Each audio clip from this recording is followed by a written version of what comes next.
Welcome back to Limitless and Unfiltered. We are back together, and today we're going to bring you a topic that I think for both Jenny and I hit home in many aspects of our professional life. And so we wanted to bring it to light because I think that it's something important, and I don't think a lot of women speak about this. So, you know what? Let's just get real today. We hear this everywhere, right? Women supporting women. It's plastered absolutely everywhere on t-shirts, in hashtags. Social media has a big thing of like showing it. And it sounds all great and happy and dandy, but here's the truth that maybe it might ring for you, and maybe you're like, I don't think that, but it's reality. Is it actually real, or is it just a marketing like fluff that we like to say and that we like to post to make ourselves look better, make ourselves look like we're actually women supporting women, or is it fake? Because if we're honest, we've all seen both sides. The Hmm. Instagram posts about sisterhood, but then the shade behind the scenes. So let's ask the uncomfortable question: are we really allies, or are we still secretly competing with each other? So what's your take on that, Jenny? Like, are we allies I or think are it we competing? I think it all depends on the personalities on both sides. I don't think it's like one or the other. I think it depends on the personalities. Also think that consciously people are probably be like in their thought process, consciously they are allies, but subconsciously they are not. There it And is. it's very interesting that like you could be in either or at the same time. Yeah, it's crazy. And I think we've both felt this on many different levels and even experienced it ourselves, right? So on the surface, we're very much like women supporting women. And this is more of like a general kind of statement because, it's not that hard to share each other's businesses. We post, if we're on social media, we're posting quotes about it. We show up to like people's events, like just to support their businesses. And all that is great, but it doesn't always equal, in my opinion, like real support, if you know what I mean. Yeah, and I totally agree with that because support costs something. Real support requires humility. Like for instance, if your friend starts a business you've been dreaming about but haven't had the courage to launch it yet, can you still buy from her? Post about her, Ooh. celebrate her, or does it stir resentment within? Yeah, that's wild. That's wild to me because it's so evident that this is exactly what happens sometimes because there's a difference between like performance support where we look like we're cheering the other person on, we're cheering our sisters, we're cheering other women, again, women supporting women because that's essentially the trend and how we want to view ourselves. And like you said, sometimes it does come from a an authentic place, an authentic type of support, because consciously, like you said, we're thinking about like, no, yeah, I am happy for her, right? But authentic support actually is quite messy because it sometimes mean that you're clapping through your own tears, like what you just said. Like, what if one of your friends started something that you wanted to start and now you didn't do it, your friend's doing it? Like, are you actually happy for that person?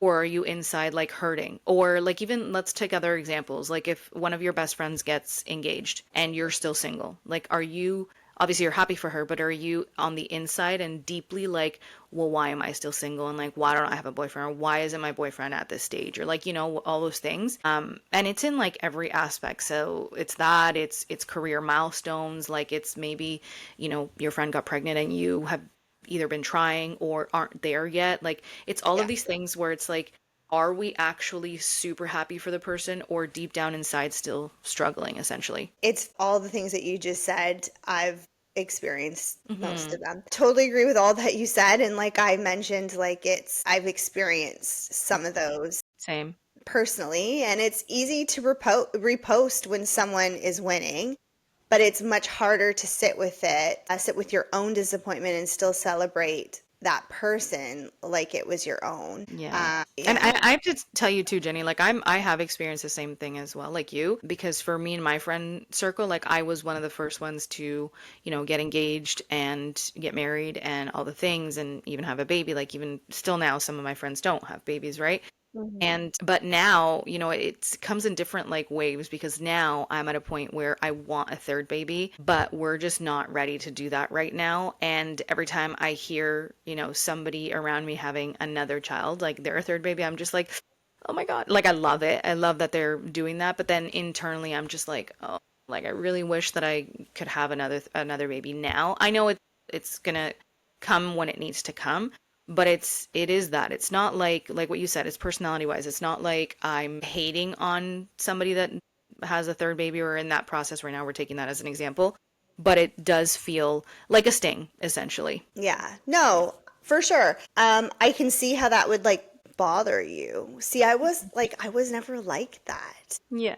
Like Yeah. I'm a late bloomer, so like most of you, I'm a late bloomer. So like as most of you probably already know, is like I'm going to be 39 Mhm. closer to the end of the year, and like for me, like that getting married and having kids was the last thing on my mind. Like Yeah.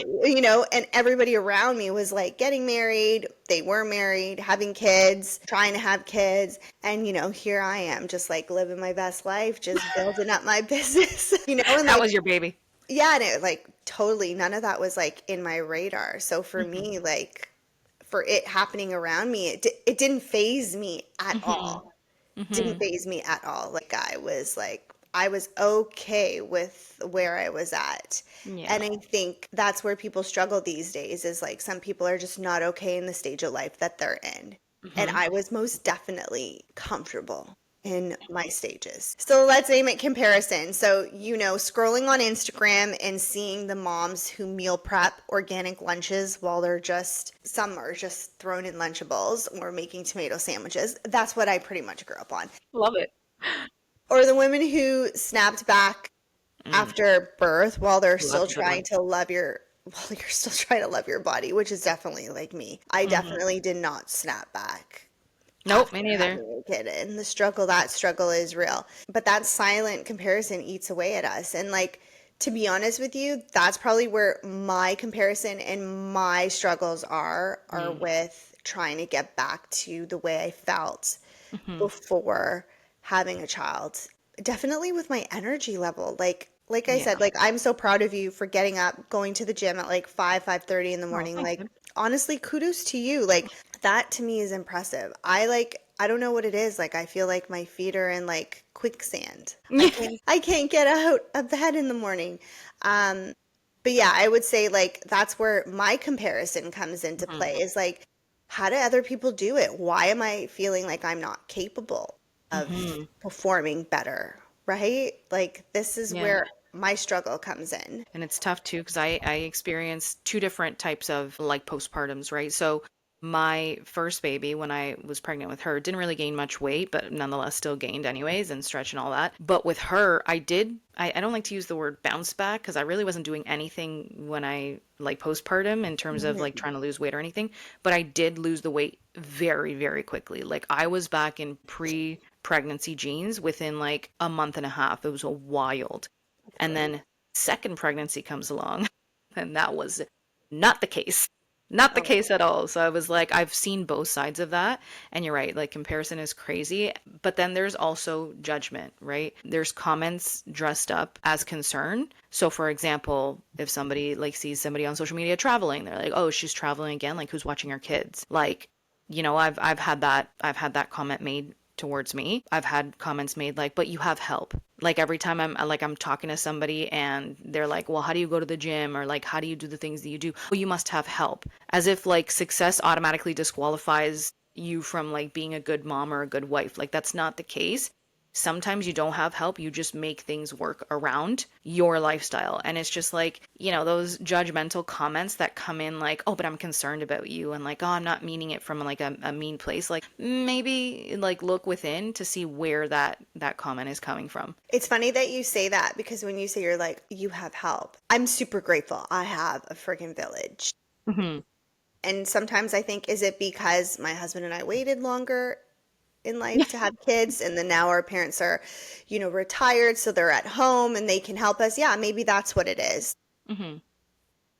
Maybe it's also that my husband's very like European and the family's Yeah. always been very hands-on and they're amazing, but like even for me sometimes I feel guilty telling people, like even clients, like telling them, oh yeah, because I came back to work so early and I'm Yeah. working 3 days a week, and they're like, oh, is he in daycare? And I'm like, oh no, he's 10 months. Like, no, Hmm. not yet. We're planning to put him in Montessori school eventually, like part time. But no, like I have my mother-in-law and I have my mom, but my mother-in-law comes like 3 days a week. And like sometimes I feel guilty even saying that. Like Yeah. You I feel shouldn't like feel.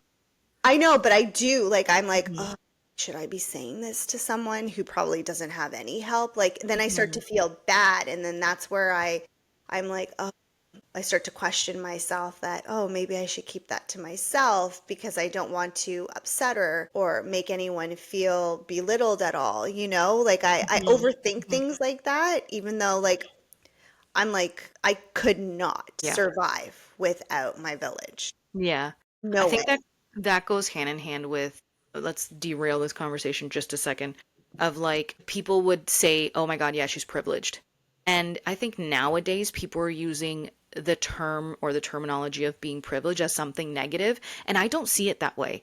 Like I really don't see it that way, and I know it makes people like yourself feel upset like sharing what your life Yeah. is like because you let's say you empathize with the person that you don't know their situation, they may not have help, but why should you feel a negative way for having the help? Like, yes, it's a privilege and it's a positive privilege. Like, thank God that you have that type of privilege, essentially the help, right? And it doesn't mean that you're, conceited or, above somebody else or that you feel above somebody else. But I think that social media and the world has made it seem like if you are privileged in any aspect of your life, then you should feel bad about it. Where in reality, like, I don't think that that's the case. It's a Hmm. good thing to have that privilege. And yeah, good for you for having that. Like, why is that a negative thing? You No, for know? sure. I'm like, I literally count my blessings every day. Hmm. And Hmm. like the days where like he's being a holy terror, I'm like, my God, thank God my mother-in-law's coming tomorrow because I need help. I applaud you for that. Honestly, I think that that's so great. And that's again, like here's the thing. Now it comes to, am I really saying that from a great place because I don't have that help that you have? But yes, I am because well, maybe it's because I know, like, and trust you. And I'm like, no, she deserves to have that help. Like, no, and I think every mom really deserves to have that help. I don't think that it should be something that we should gossip about. I've never really gossiped about people getting help. Like, I think it's so great. So yeah, I mean, that's my take on that. Well, thank you. No problem. So jumping back into gossip, Hmm. I feel like gossip is like the number one thing that people thrive on these days. Like it's like Yeah, ew, people ew. don't know how to have a genuine conversation anymore. Like the conversation has to be, incorporated with some type of gossip. And gossip kills sisterhood. It kills any 100%. relationship, but certainly sisterhood. And for them, it's like instead of saying, oh, she's doing amazing work, it becomes, yeah, but did you hear how she got there? Ugh, it pisses me off. Yeah, and sometimes like undercutting it Yeah. in a toxic way, right? And people only see the final destination. They never see how you get there and the Yes. emotions and the feelings and the heartbreak, all of that stuff incorporated into one. They don't see all of that. They only see the final product. Yeah, I totally agree with that. I totally agree with that because the same lips that are saying I'm rooting for you sometimes are the same lips that are whispering doubt about you in the next room when you're not there. And I'm sorry, but if we don't call it out, we can't heal it. And this is why we wanted to bring this to the table because, like, I've seen it. And, if I've seen it happen with other people that when I'm around, I'm like, what is being said about me when I'm not in the room? Yeah. Like that really bothers me. Yeah, it's I've experienced it many times, and for me it was when I finally hit like a milestone that I'd been working towards in like my business. Hmm. This has happened in both like dental and in my online business. Out loud, my circle of friends, clapped. Everybody was like, "Oh, this is so great." But then behind my back, I heard things and found out that people were saying things like, well, she only got that because she's lucky or because she has the help or when I went independent and luckily my mom and my mother-in-law stepped in and were like, "Okay, we'll take care of the kids so that you can go work." That was one of the things that was said was like, "Well, it's easy for her to do that because she has the help from like in-laws." And I'm just like, Can't fault people for that. right? Like is telling someone that they probably cut corners. I'm like, what corners can you cut on the road to success? Like, I don't know. That I think that mentality comes from someone who hasn't achieved success, and it's coming from a place of hurt and maybe jealousy on their end. Because you and I Mhm. both know, being successful at what we've done and everything that we've accomplished, there are no cutting corners. If you cut corners, you cannot achieve that success. Yeah. like point blank, you know? That kind of stung for me in multiple situations more than if they had just stayed silent. You know, I would have preferred them not to publicly clap for me and just stayed silent because at least I would have known their true colors. But it was like a stab in the back when I heard some things and I'm like, oh, but you like congratulated me and like said all the nice things and like, you know, cheered me on and like posted about me. I'm like, to go and then say things like that, like what? Like what was the point of you clapping then? Yeah, it's sad. It's sad, but it's the truth, right? Because in Hmm. the day and age that we live in now, people are just looking for ways to get ahead of other people. And if that they have no problems stomping over you to get in front of you. Hmm. There's a lot of people like that, but there's still good people like yourself and Yes. myself. Like for me, and I've said this, I'm sure, on other podcasts that we've done, but like I love to see my circle around me do as good as myself or better. I like to hang out with people who are more successful than me. Bang on. I don't want to hang out with people who who are not. I want to be the most, I don't even know how to say this, the least successful individual Yes. in the room. Hmm. Because being in a room like that with people who are more successful than you, you're able to pick their brains, you're able to learn from them. I think that's why I've also migrated to having friends who are a lot older than me, Hmm. more established, more successful, because I learn from them. But it also motivates me. It Yes. motivates me to be better and to be more successful and to brainstorm ways to get higher and higher up on that Yep. totem pole of life for me. And it's me Mhm. setting goals for me, not for anybody else. It's for me. Exactly. And I'm only ever in competition with myself, and that's just to better myself. And it's crazy that you say that because you and I were so young. Actually, weren't we like the youngest members of the Rotary Club when we were active in the Rotary Yeah. Club? And if you look back at that time, this was, oh my God, like a decade ago, more than a decade ago. Like you and I were the youngest in a group full of individuals who had achieved some crazy amounts of Yeah. success, very knowledgeable in the world. And that was the environment that you and I loved to be in. Like if it was one day a week, but then we were at events with them and all, and I'm like, yeah, when I look back at that, for sure, you and I are so similar in that aspect because I say the same thing. I want to be surrounded by people who are doing more than I am doing. I want to be Yeah. surrounded by people who are, you know, achieving the things that I'm striving to. Why? Because you are the sum of the five people you spend the most time with. So when you take a look at your life that way, there is no possibility in my head that I'm like, oh, I want to hang out with people that don't have motivation, don't have determination, don't have discipline, because that's just going to energy feeding off of them. You know, I don't want to be the sixth person with no motivation, no discipline, you know, no Yeah. determination. Yeah, and it's like you don't want to be in that realm or that circle of people bringing you down. You want to be surrounded by people that are lifting you. 100%. So, Yeah, 100%.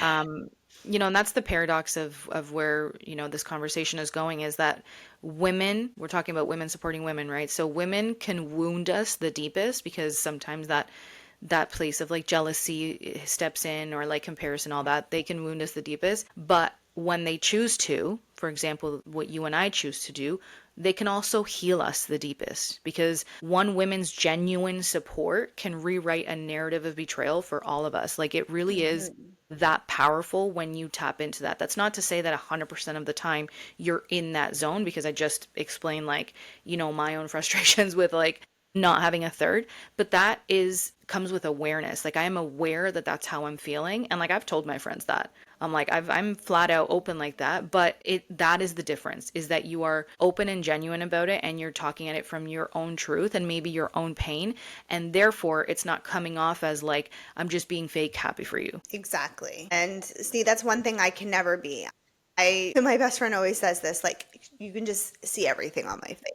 Yes, If you I can. like you, if I don't like you, and oh my God, it's just who I am, right? Yeah. So, but for me, it's like I love knowing that I've supported other women in doing great things. Mhm. For me, that's like I feel accomplished Agreed. in life when I know that I've helped somebody fulfill their dreams or their motivations. To me, that right there is a win. Yeah, lights your soul on fire. So Yeah. I'm gonna ask you, Jenny, like, why do you think this happens? I think it happens because people are insecure. People are unhappy with themselves externally, internally. I also think that it's just something that's hardwired within them, and it's just the way that they've been brought up. Mm-hmm. It's what they've constantly seen or been around. So for them, it's Mm-hmm. like if this is something that they've always been around since they were kids or, young adults, like to them, this is normal. So really in their head, they're probably not even thinking that it's wrong. They're just thinking that this is the norm, Mm-hmm. right? It's normal to be like this. It's normal to feel like this. It's normal to do that, right? I don't feel I don't feel like you can hold on to valuable relationships with having that mentality. Mm-hmm. But then again, they probably don't really have long-standing relationships and maybe they filter people in and out of their lives at a higher pace than us, right? Mm-hmm. Mm-hmm.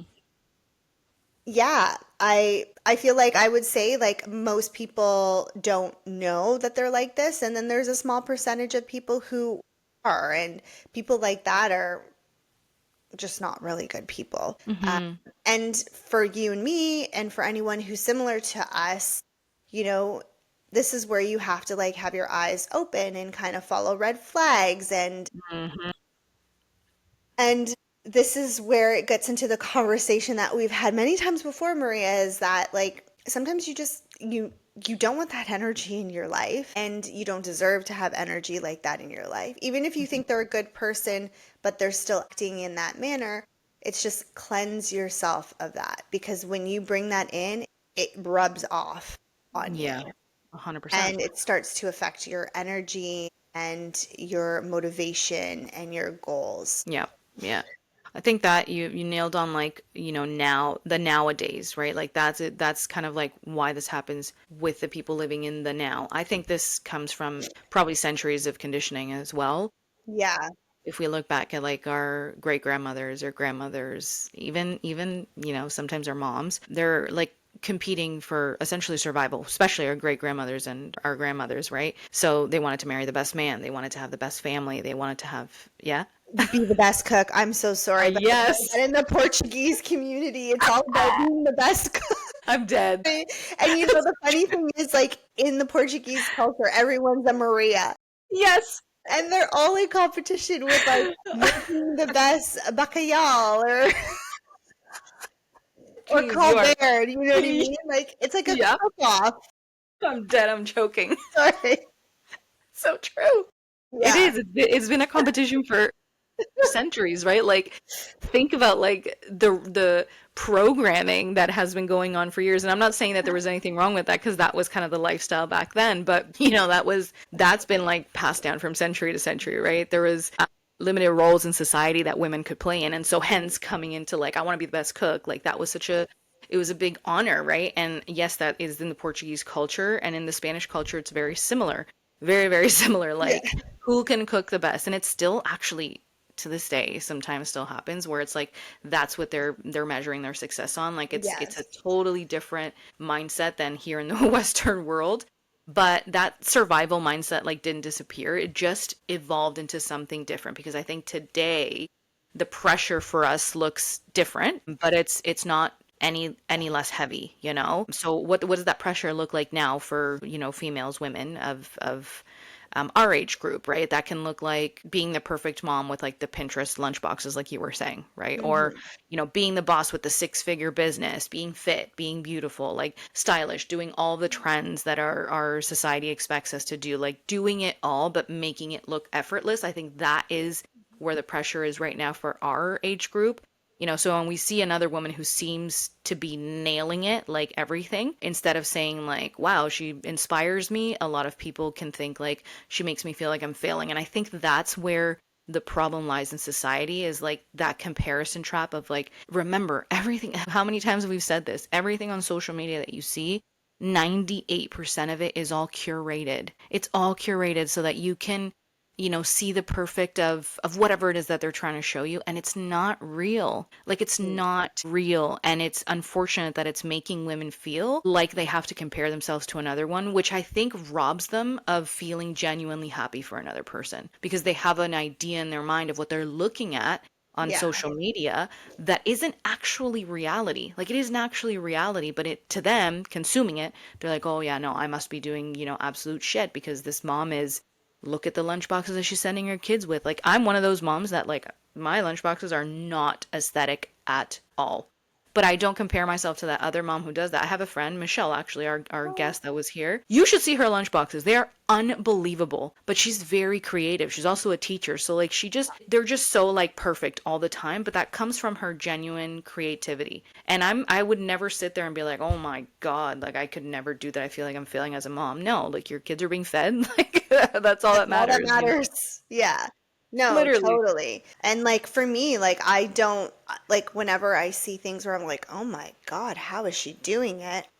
I think that, but then I'm also like, well, if she can do it, I can do it, right? Like Yes. that's what like my thought process goes to. It's like she's doing great, but if she can do it, why can't I do it? There's There no it reason that I can't do it, right? is. Because it is capable for one to do it.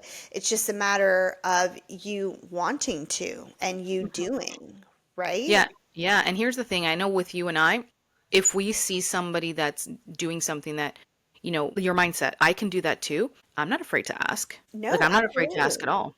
Like I know I remember you reaching out to me a few years ago being like, "Hey, yes. like I want to open up a dental hygiene clinic. Like, can I pick your brain?" And I'm like, "Absolutely. When can you talk?" Yeah. And we got on the phone and we literally chatted about everything, and you were open and you were, super helpful. And it's just like, that is women supporting women. To me, that is the true definition of it, because you didn't hesitate a second to help me, you know? Well, it's because a lot of people have live in fear of, "Oh, are you going to take my business? Are you going to do this?" And it's Hmm. like, "I'm really sorry, but there's a hell of a lot of people in this world, and there's enough to go around." Do you know what's funny?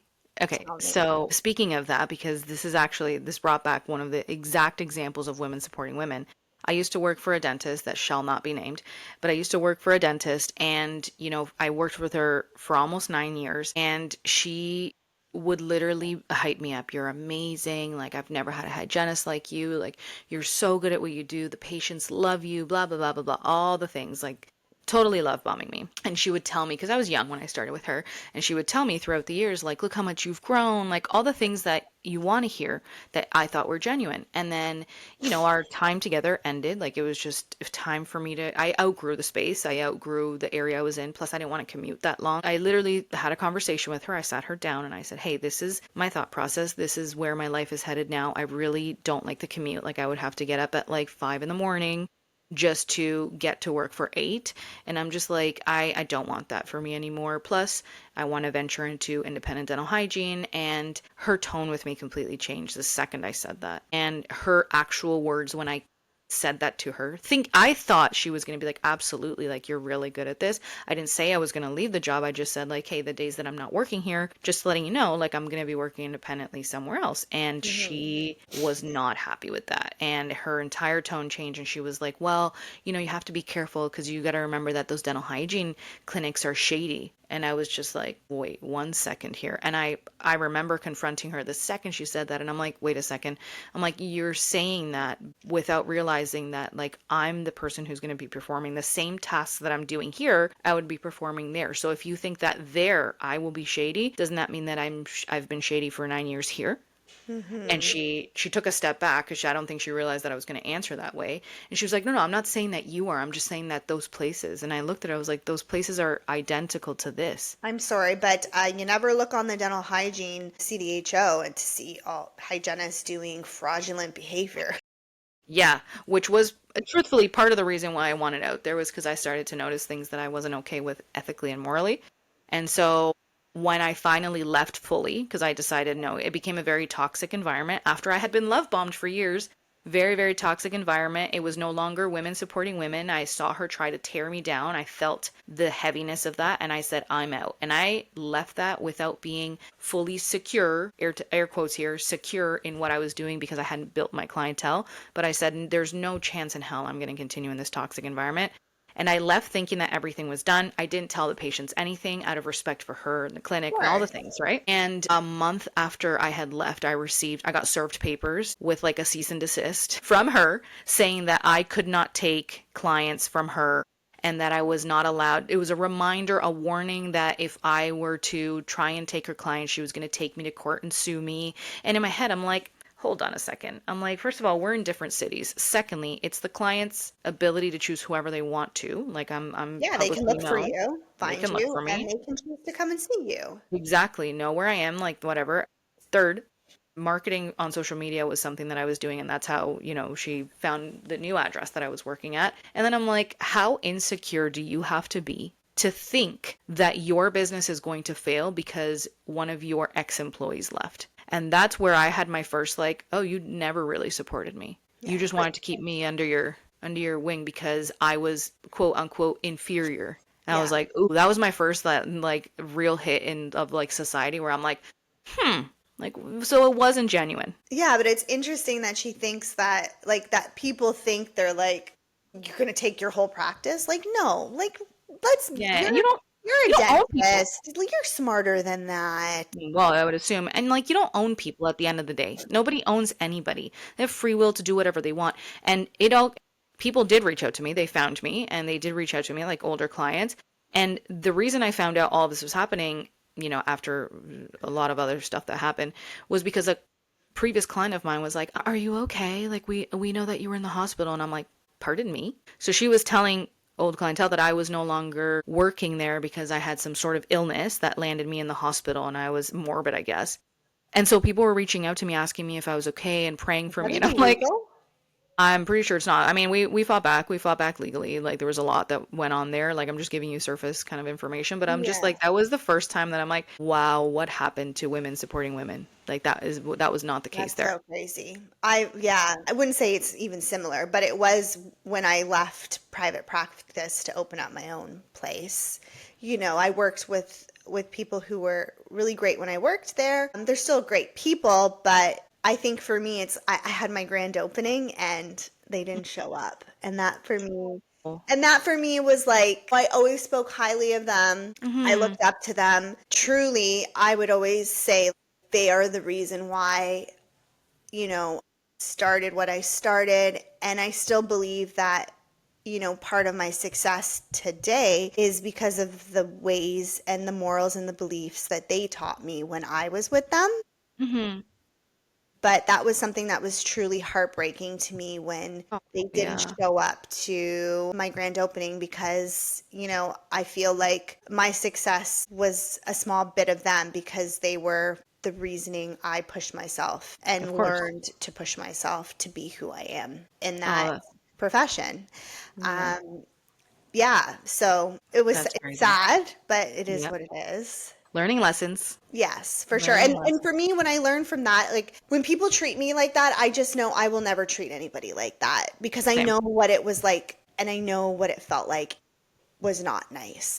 Yeah, you were on the receiving end of that, so why would you ever, I you would know? never ever do it because, and there's people who are like, well, they did it to me. I'm going to do it to somebody else. It's like, no, this is where you have to stop the Hmm. chain of reaction like that and be the better person and be like, no, I'm not going to treat someone like that because I was treated like that. I'm going to treat Agreed. them the way I would have expected to be treated. So let's answer it, Jenny. Are women allies or are we still competitors? I think it all depends on the people. I think it Hmm. all depends on who they are, what their morals, their beliefs, their outlooks on life are. I think it is very specific to them as a person. Hmm. Maybe it's both, Maria, which means the bigger question isn't just do women support women? The real question is what kind of women am I choosing to be in this story? So, Ooh. in your life story. Oh my God, that is so, so good. I think you can either fight for a chair at someone else's table or you can build your own table and invite other women to sit in it with both of our experiences that we just shared. I think that that's exactly what we have chosen to do, is build our own table and invite other people to sit with us, because we don't have that, like, fight to sit with me kind of attitude, which is what we've both experienced in our previous situations. So I think that that's amazing for us. So I think real support is action. It's not just aesthetics. It's not like, okay, what is social media requiring of me to say so that I look good, or so that I sound good and sound like super supportive. It looks like buying from your friend's small business, even when Amazon might have that and might have it for you faster. It can look like showing up to her event, which is, we just talked about this, like showing Yeah. up to her event, even if you're tired, you're a mom that has a baby, and like the event is at late at night, like it won't matter to you, because you know that showing up to her event is going to genuinely support her and make her feel like she's seen. It's mentioning her name in rooms that she's not in, essentially really like being there for sisterhood. That I think is what real support looks like. Not caring about what your friend's business is doing or what it's about, even if you don't maybe agree with the model of it, or not 100% like their products, but like showing that support is massive, because you can get stuff that's cheaper somewhere else, or that is shipped to you faster, but like, why wouldn't you support a friend? Mhm. And if your friend is opening up a storefront, why wouldn't you be there? Like, why wouldn't you be there? I think that's the real support, is like taking the time and energy out of you to go and be with that person who's asking something of you, your For support. sure. And it's the emotional support too, Maria. Like being a Hmm. friend who texts, "Oh, I'm so proud of you," not just when she's winning, but when she's crying in the bathroom because she feels Hmm. like she's failing, right? Hmm. Like it's the highs and the lows. Yeah, I think you and I had this like similar situation just like a couple of weeks back. Remember when, like, I sent you that like freaking 8-minute voice note Yeah. because you were telling me you were struggling, and I'm just like, okay, I'm just Yeah. gonna give you a little chit chat because, like, I've been, obviously our motherhood stages are different, so I've been there, so why not give you those, like, like a breath, like, it's okay, Jenny, like, you're gonna be okay, everything's gonna be fine, like that. That's where that emotional support comes in, and I'm very much like you. I want people around me to always feel seen and always feel like supported, because yeah, to me emotional is, I mean, obviously I talked about like physically showing up for someone, but emotional is so much deeper, because I think that that's where your heart comes into play. It's not just the actions that you take, but your heart comes in. So yeah, if you like, my thing is, if you can't clap for your friend or for her, any woman really, then you're not ready for the blessing that you're praying for. Like, if you're looking at someone that wants to do something that you have wanted to do and you can't genuinely be happy for them, even if they've achieved it before you did, then that's a sign that you're not ready for what you're asking for. Because the same God that blessed your friend, that other woman, has more than enough for you, and you're failing to see that. Stings, but it's the kind of sting that makes you check your heart, right? That's it. And yeah, Yeah, I love it. So back to the question, Jenny, do women actually support women? Sometimes, right? But it's on us, like you said, to make that shift from sometimes to always by coming at it from your heart. yeah, and maybe the real question isn't for women supporting women. It's do you personally? I love that. Beautiful. All Well, right, friends. Well, we're going to leave you with that. Something to think about, something to reflect on, and hopefully you come at this from a place of like, check yourself. thanks for tuning in. Bye, everyone.